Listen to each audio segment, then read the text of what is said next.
How about them Marlins? Coming off another winning day. Let's talk some more baseball.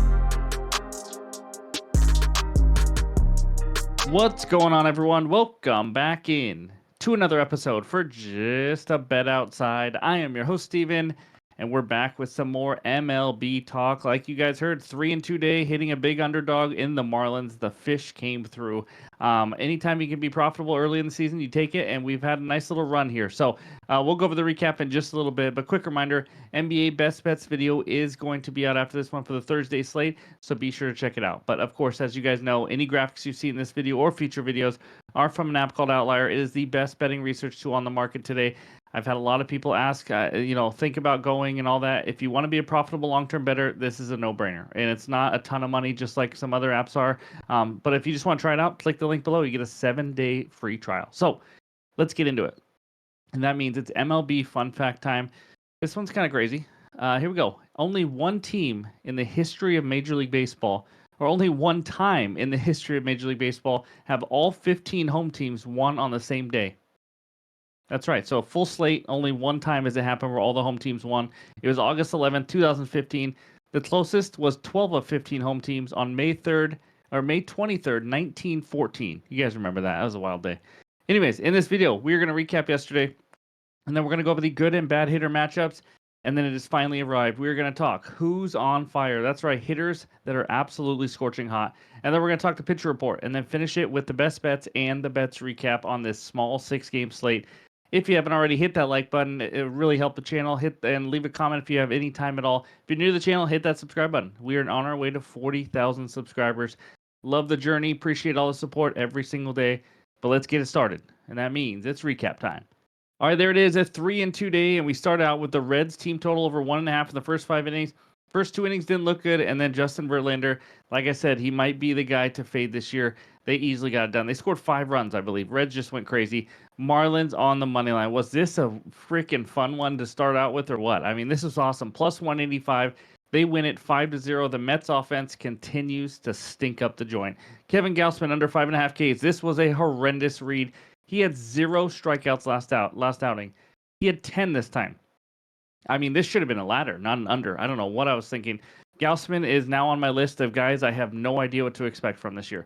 Fourth one, Michael Harris and Josh Naylor. Love this one. I don't know how it wouldn't have hit, but of course it didn't. Michael Harris, 0 for 4 with a walk or a sac fly or something. 5 at-bats.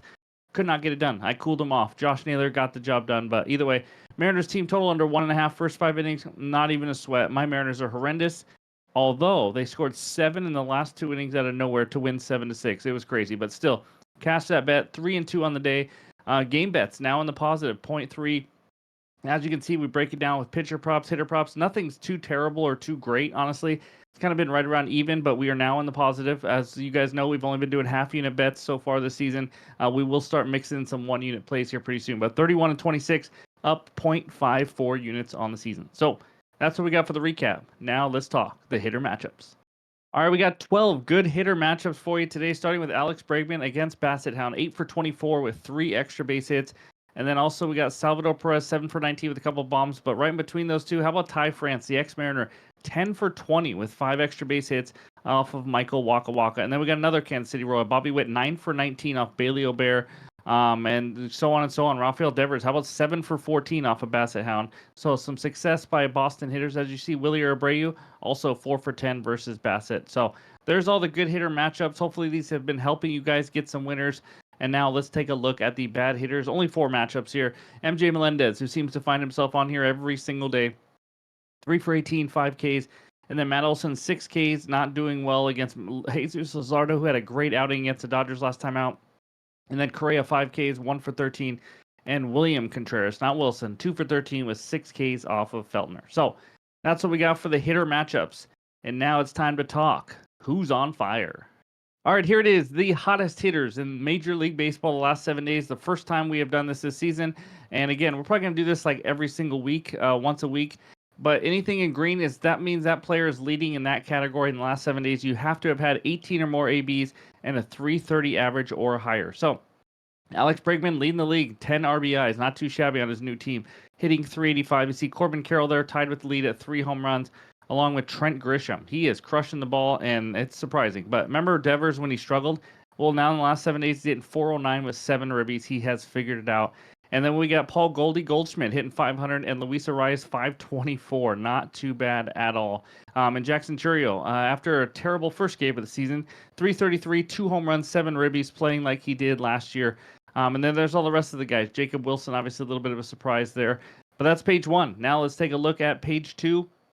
And Pete Alonso, we know he's been crushing the ball. He hasn't hit a ton of home runs, but he's been hitting the ball extremely hard. Brennan Donovan leading the way. Who'd had that one? 667 average. Absolutely crazy. And then Soderstrom down there for the A's, as that ballpark is just runs, and more runs. But 3 home runs. I think he is tied with Aaron Judge for the home run lead in the majors. But other than that, there's all the rest of the numbers. You see Sal Frelick hitting 500 as well. And there's RBIs, home runs. Hopefully this can kind of help you guys out. And we're going to try to do this all season long. Just to, sometimes it's nice to get on a hot streak with somebody, especially if they have a good matchup and all that. So that's what we got for the hitters on fire. Now let's take a look at the pitcher report. All right, these are the only 6 matchups we have here today. Not a ton of guys that miss a lot of bats.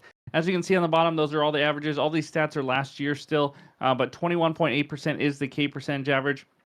And nobody except 2 guys are above 24% K rate. Schwellenbach down there on the bottom, and then Bailey Uber-Driver, 26.9%. So other than that, the best matchup is obviously on the bottom. Jesus Luzardo looked really good last time out against Spencer Schwellenbach, who is a young pitcher that I'm really high on. I think he's going to be a stud. 4.6% walk rate, 25.4% K rate. He looked really good last year. Other than that, nothing special. Gavin Williams is hit and miss. Quinn Priester versus Feltner. There's a reason that total is over 10. It's in Coors Field. There should be some runs there. And then Walker Buehler has just mightily struggled. 5.38 ERA last year, but he has struggled in his couple starts as well this year, going up against Bassett, who's, that guy, typical guy who's around a 4.5 ERA every year. So anyways, this is the pitcher report. Take a screenshot. Hopefully helps you get some winners, whether it's the ERA, K percentage, walk percentage, hits per 9, all that kind of stuff. But that's what we got for the research help. And now it's time for the best bets. All right, this first bet is going to be our first alternate team total parlay. Here we go. Give me the Blue Jays team total over 2.5, Brewers team total over 4.5, plus 107 on FanDuel. First, let's talk the Jays team total over 2.5. This original line is 4.5. I actually don't mind that as well, but I just need 3 runs. They are facing Ferris Bueller. I mean, what else do I need to say? Another guy that is very nice to fade. Bueller this season, 8.68 ERA, low 16.3% K rate. That's in the 26th percentile. A ridiculously high 13.5 hits per 9 innings. That's in the 9th percentile. This man is batting practice right now. He is an absolute Christmas tree. He gave up 5 and 4 earned runs in the first 2 starts. A very good chance the Jays are over this 2.5 line before they even get to the bullpen. He's also given up 7 hits in both starts. This Jays offense, 11th highest batting average versus righties this season. You've got some guys really swinging it. Springer, how about hitting 459? Bo Bichette's hitting over 300. I think Santander and Vladdy, once they get going, this offense is going to have some power and some pizzazz. I don't know what word I'm looking for. They're going to look good at the top of the order if those guys can get going. But this is a great bounce back spot after 2 bad offensive games. You like to see that. Sometimes that a bounce back spot after 1 or 2, it makes them more focused, come out. And then, of course, they're facing Walker Buehler. So, I mean, they don't really need that focus because it's Walker Buehler. They should be able to get a couple runs off this guy at minimum. So, Jays have scored 3+ runs in 6 of 10 games, averaging 3.4 runs per game. So, it has been a little hit and miss. But I don't think getting 3 runs off Buehler in this bullpen is going to be that difficult. So give me the Jays team total over 2.5. Second leg, Brewers team total over 4.5. Yes, seems high. If you guys don't know, they are playing in Coors Field. If you don't know much about that, it's high elevation. It makes scoring very, very easy there. In the first 2 games of the series, Brewers scored 7 and 17 runs. That's right. They got a touchdown and then 2 touchdowns and a field goal. They have a total of 24 hits in the 2 games. Now they face Ryan Feltner. His ERA at Coors Field last year, how about a 5.10 with a 294 average against? He's been okay so far this season. Gave up 2 earned runs in 5 innings in both starts. And then this Rockies bullpen, I'm going to be honest, I think it's the worst in the majors. I don't think that's a big surprise. They are absolutely horrendous. Hence the 17 the Brewers just got. If the Jays can get, or if the Jays, not the Jays, if the Brewers can get 2 off Feltner, I still feel good about this to just get 3 more off of this terrible bullpen. Their team total is actually at 5.5. So I'm taking it down 1. I'm taking the Jays down 2. So give me the Jays team total over 2.5. Brewers team total over 4.5. That is my first best bet. All right, this next one takes us out to Tampa, where the Rays host the Angels. Rays on the money line minus 135, Angels on the money line plus 115 with a total of 8 runs. My best bet, give me the Angels on the money line plus 115 on ESPN bet, half unit. Let's make it 3 underdog money line winners in a row, although this one is a smaller dog, more like a poodle. So let's talk the pitching matchup. Jose Soriano versus Zach Littell. Soriano, I liked him last season. He is coming off a bad start. I get that, and this is kind of why I think this line is where it is. But in 2 starts this season, his first start dominated, 0 earned runs, 7 innings, against the White Sox, I believe it was, and he gave up 5 earned runs on 5 hits, but still had 9 Ks against the Guardians. Now, 5 earned runs doesn't look good, but again, only 5 hits and 9 Ks, 2 home runs. It just made it look worse than it is. He still missed a ton of bats. Last season, 3.42 ERA with an elite ground ball rate, 61.9%. He has another one, 63% so far this year. He's not a guy who usually gives up home runs. He just had one bad start, so I think a good bounce back spot here. Now, Zach Littell, one good and one bad start also. 1 earned run to the Rockies in Tampa and 5 earned runs at Texas. So he doesn't have a lot of swing and miss in his game like Soriano. He has 10 Ks through 13 innings so far. He got a little lucky last year, 3.63 ERA. Expected ERA was 4.62.